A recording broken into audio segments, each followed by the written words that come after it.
আসসালামু আলাইকুম রহমতুল্লাহি ওয়া বারাকাতুহু। সম্মানিত দর্শক, ইরান যুদ্ধ ক্রমশ জটিল থেকে জটিলতর হচ্ছে। মিস্টার ডোনাল্ড ট্রাম্প এবং তার সহযোগী, এই যুদ্ধের প্রধান সহযোগী মিস্টার নেতানিয়াহু, ইসরায়েলের প্রধানমন্ত্রী, তারা যত সহজ মনে করেছিলেন যে 24 ঘন্টার মধ্যে ইরানকে মাটির সঙ্গে মিশিয়ে দেবে এবং ইরানের যারা শীর্ষ নেতৃত্ব রয়েছেন তাদেরকে দুনিয়া থেকে সরিয়ে দেওয়ার সঙ্গে সঙ্গে ইরানের যে শাসনতন্ত্রের, রাষ্ট্রতন্ত্রের এবং রাজতন্ত্রের, রাষ্ট্রনীতির হোয়াট এভার মেবি, বা তাদের যে মূল্যতন্ত্র বলা হয়, সবকিছুর যে সাংগঠনিক ভিত্তি ভেঙে তছনছ হয়ে যাবে। Not like that. অবস্থা দৃষ্টি মনে হয়েছে যে ইসরায়েল এবং আমেরিকা যত বেশি আগ্রাসী মনোভাব পোষণ করেছে, কোত্থেকে যেন ইরান অভূতপূর্ব শক্তি সঞ্চয় করে নজিরবিহীন প্রতিঘাত করেছে। গত সেই শত বছরের ইতিহাসে ইরান যা করেছে তা কোনো রাষ্ট্রশক্তি করেনি, এমনকি দ্বিতীয় বিশ্বযুদ্ধের সময় জার্মানিও যেটা পারেনি।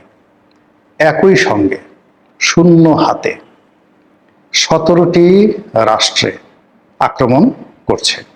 পৃথিবীর দুটো বৃহৎ শক্তি যখন একটি দুর্বল রাষ্ট্রকে আক্রমণ চালাচ্ছে এবং আকাশ প্রতিরক্ষা বহু ভেদ করে ইরানের মাটি, পানি, গ্যাস, তেল, বিল্ডিং, স্থাপনা সবকিছু যখন তছনছ করছে, তখন পাহাড়ের ভেতর থেকে, সমুদ্রের তলদেশ থেকে, মাটির গভীর থেকে অনেকটা সেই এলিয়েনের মতো বের হয়ে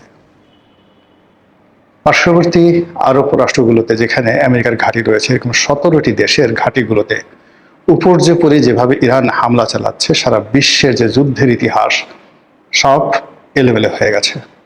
যত যুদ্ধ বিশারদ রয়েছে তারা ভেবে পাচ্ছেন না। এখনো যেভাবে আধুনিক সভ্যতা মিশরে গিয়ে মিশরের পিরামিড দেখে অবাক হয়ে যায়, 5000 বছর আগে এই পিরামিড কিভাবে তৈরি হয়েছিল এই কথা চিন্তা করতে গিয়ে তারা যখন জ্ঞান হারিয়ে ফেলে, ঠিক একই অবস্থাতে ইরান কি করে টিকে আছে। এত ধ্বংসস্তূপের মধ্য থেকে একের পর এক কি করে তারা মিসাইল ছুটছে, তাদের ড্রোনগুলো কিভাবে আরবদের ঘুম হারাম করে দিয়েছে, তাদের ড্রোনগুলো কিভাবে হোয়াইট হাউসকে তছনছ করে দিচ্ছে। তছনছ করে দিচ্ছে মানে মধ্যপ্রাচ্যের যত ক্ষয়ক্ষতি ইরানের মাধ্যমে আমেরিকার হচ্ছে, যত ক্ষয়ক্ষতি ইসরায়েলের হচ্ছে, এটা হোয়াইট হাউস কোনোদিন কল্পনা করেনি। ফলে মার্কিন যুক্তরাষ্ট্রের সরকারি বাসভবনের দিনে রাতে সারাক্ষণ শুধু মাতম।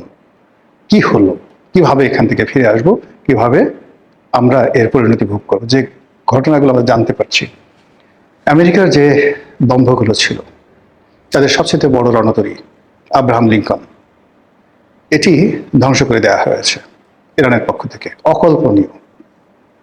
তাদের অন্যান্য যে সকল রণতরী ধ্বংস করে দেওয়া হয়েছে। যে সকল সূত্র থেকে খবর আসছে, এ যাবৎকালে কম করে 1000 মার্কিন সৈন্য মধ্যপ্রাচ্যে নিহত হয়েছেন ইরানের আঘাতে। অন্যদিকে ইরানের যে ব্যালিস্টিক মিসাইল, সেই মিসাইলের আঘাতে এল আবিব সহ ইসরায়েলের যে বড় বড় শহরগুলো রয়েছে, বন্দরগুলো রয়েছে, নদী বন্দর নয়, সমুদ্র বন্দরগুলো রয়েছে, হাইফার মতো বন্দর, তেল আবিবের মতো বিমানবন্দর, তাদের যে ক্যান্টনমেন্টগুলো রয়েছে, সেখানে কি পরিমাণ ক্ষয়ক্ষতি হয়েছে, কত মানুষ মারা গিয়েছে আমরা এখন পর্যন্ত জানি না।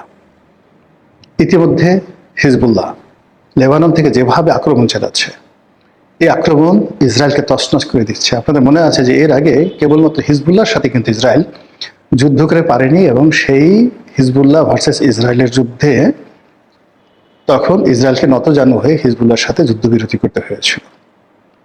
এখন এই গত কয়েকদিনের যে সংঘাত, সেই সংঘাতে ইসরায়েলের আয়রন ডোম, আকাশ প্রতিরক্ষা ব্যবস্থা থেকে শুরু করে পুরো জিনিস ভেঙে তছনছ হয়ে গেছে, এবং ইসরায়েলের বহু শহর এখন দ্বিতীয় গাজা। তারা যেভাবে গাজাকে ভেঙে চুরে চুরমার করে দিয়েছে, এভাবে ইসরায়েলের শহর, বন্দর, গ্রাম তছনছ হয়ে গেছে। ঠিক সেই সময়টাতে হিজবুল্লাহ আক্রমণ করছে। এখন হিজবুল্লাহ যে সকল রকেট ছুটছে, হিজবুল্লাহ যে সকল ক্ষেপণাস্ত্রগুলো তারা ছুটছে, তাদের ড্রোনগুলো বিনা বাধায় কোনো রকম প্রতিরক্ষা ব্যবস্থার মুখোমুখি না হয়ে, ইসরায়েলি প্রতিরক্ষা ব্যবস্থার মুখোমুখি না হয়ে সরাসরি লক্ষ্যবস্তুতে আঘাত হানছে। এখন যদি ইসরায়েলের অভ্যন্তরে হামাস ঢুকে পড়ে, তারপর হুতিরা ঢুকে পড়ে, এবং যাকে বলা হয় এই হিজবুল্লাহ ঢুকে পড়ে।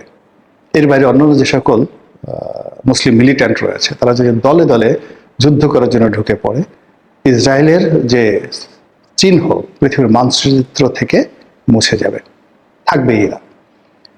এখন এই যে একটা অবস্থা শুরু হয়েছে ইসরায়েলের ভিতরের বাইরে যে সকল আরব রাষ্ট্র 70-এর দশক 80-র দশক থেকে শুরু করে এখন পর্যন্ত শুধুমাত্র পেট্রো ডলারের উপর ভিত্তি করে বিত্ত বিলাসের যাকে বলা হয় নরক তৈরি করে ফেলেছে, পৃথিবীর নরক। দুবাইতে যান, জাহান্নাম, নারী দ্বারা, মদ দ্বারা, জুয়া দ্বারা এই পৃথিবীকে কতটা অশ্লীল এবং অশ্রাব্য করতে পারে মানুষ, সেটা দেখতে হলে আপনাকে দুবাই যেতে হবে। পাপের শহর, সেই পাপের শহরকে তছনছ করে দিয়েছে। সৌদি আরবের বিভিন্ন স্থাপনায় আঘাত আনা হচ্ছে, ফলে আরবরা এখন তাদের দেশে মার্কিন যে ঘাঁটি রয়েছে সেই ঘাঁটি নিয়ে তারা চিন্তিত হয়ে পড়েছে। মার্কিন নাগরিকরা মধ্যপ্রাচ্য থেকে পালাচ্ছে, পাগলের মতো পালাচ্ছে। আর ইরান এই সময়টা অত্যন্ত নিখুঁতভাবে দুবাই শহরের কোন হোটেলের কোন রুমে আমেরিকানরা শুয়ে আছে, রিয়াদের মানে সৌদি আরবের রাজধানী রিয়াদের কোন শহরে, কোন উপশহরে, কোন গলিতে আমেরিকানরা পালিয়ে আছে, নিখুঁত স্যাটেলাইট চিত্র তারা পেয়ে যাচ্ছে। বলা হচ্ছে রাশিয়া দিচ্ছে, বলা হচ্ছে চীন দিচ্ছে, হোয়াট এভার মেবি, কিন্তু তারা তো পাচ্ছে। দ্বিতীয়ত, ইরানের ভূমি থেকে একেবারে টার্গেটেড করে যেভাবে আয়াতুল্লাহ আলী খামেনিকে টার্গেট করে ইসরায়েল মেরেছে, ঠিক একই টার্গেট করে ইরান যেভাবে আক্রমণ চালাচ্ছে এবং নিখুঁতভাবে একেবারে সেই টার্গেটে গিয়ে আঘাত হানার পরে সেখানে মারাত্মক ক্ষয়ক্ষতি ঘটাচ্ছে এবং তারা যাকে টার্গেট করছে আমেরিকান যে নাগরিক সে মারা যাচ্ছে অন দ্য স্পটে। এটা আমেরিকাবাসীদের ঘুম হারাম করে দিচ্ছে।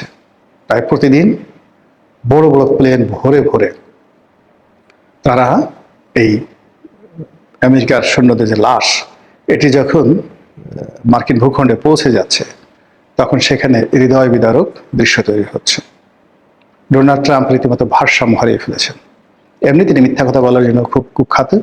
তারপর এই ইরানের এই যুদ্ধের পরে বা এই যুদ্ধের সময়টাতে তার মিথ্যা বলার ধরন এলোমেলো হয়ে গেছে, সকালে এক কথা বিকেলে এক কথা।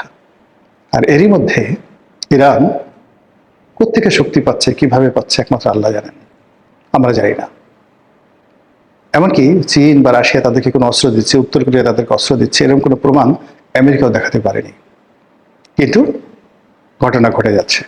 এবং সেই ঘটনার ফলে কি হলো, প্রতিদিনই তাদের আক্রমণের পরিমাণ বাড়ছে, কিছুদিন থামছে না। ইরানের পররাষ্ট্রমন্ত্রী, ইরানের প্রেসিডেন্ট যে ভাষায় কথা বলছেন, যে দৃঢ়তা দেখাচ্ছেন এবং তারা যেভাবে মুস্কি হাসছেন, যেভাবে তারা এই যুদ্ধ বিরতির ব্যাপারে কোনো আগ্রহী দেখাচ্ছেন না। তারা বলছেন যে আমেরিকা বেঈমান, মুনাফিক, তাদের সাথে বসাবসি নেই। এই যুদ্ধ এমনভাবে বন্ধ করতে হবে, এটা বিরতি নয়, যেন ভবিষ্যতে আর কোনো যুদ্ধ না হয়। আর সেটা যদি বন্ধ করতে হয় আমেরিকাকে মধ্যপ্রাচ্য ছাড়তে হবে।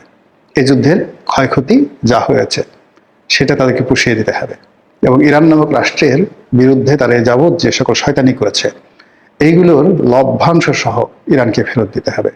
এটাই হবে বিজয়ী ইরানের প্রত্যয়। এবং সেই কারণে তারা ম্যাটিকুলাসলি তারা মনে হচ্ছে যে এই যুদ্ধ করার জন্য দীর্ঘদিন ধরে তাদের প্রস্তুতি ছিল, এরকম একটা ক্ষণের জন্য তারা অপেক্ষা করছিল। যেমন আমেরিকা ভয় দেখাচ্ছে যে ইরাক যেভাবে তারা তছনছ করেছিল, যেভাবে তারা স্থল শূন্য পাঠিয়েছিল, একইভাবে তারা ইরানও সৈন্য পাঠাবে। এর কারণ হলো স্থল যুদ্ধ ছাড়া কোনো একটা জাতির উপরে সর্বময় কর্তৃত্ব অর্জন করা যায় না যুদ্ধের ময়দানে, সেই কাজটি তারা করবে। এই কথা শুনে ইরান মুসকি মুসকি হাসছে। তারা বলছে, আসুন, উই আর ওয়েটিং, আমরা ভয় পাচ্ছি না, আমরা অপেক্ষা করছি।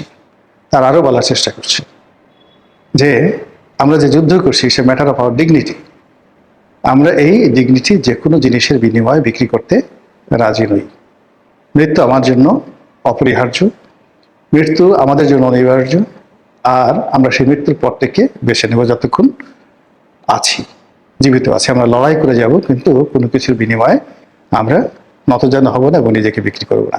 এই আত্মপ্রত্যয় যখন ইরানি নেতাদের মুখ থেকে বেরোচ্ছে আর এই শব্দ যখন হোয়াইট হাউসে যাচ্ছে, বুঝতে পারে সেখানে রীতিমতো বজ্রপাত হচ্ছে। ভবিষ্যতের মালিক আল্লাহ, ভবিষ্যতের খবরাখবর একমাত্র তিনিই জানেন, আমরা বলতে পারি না।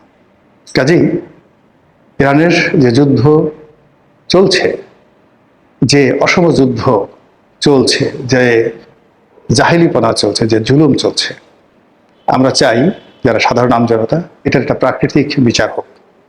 ইরানের এই ভূমি থেকে, এই যুদ্ধ থেকে ইসরায়েল এবং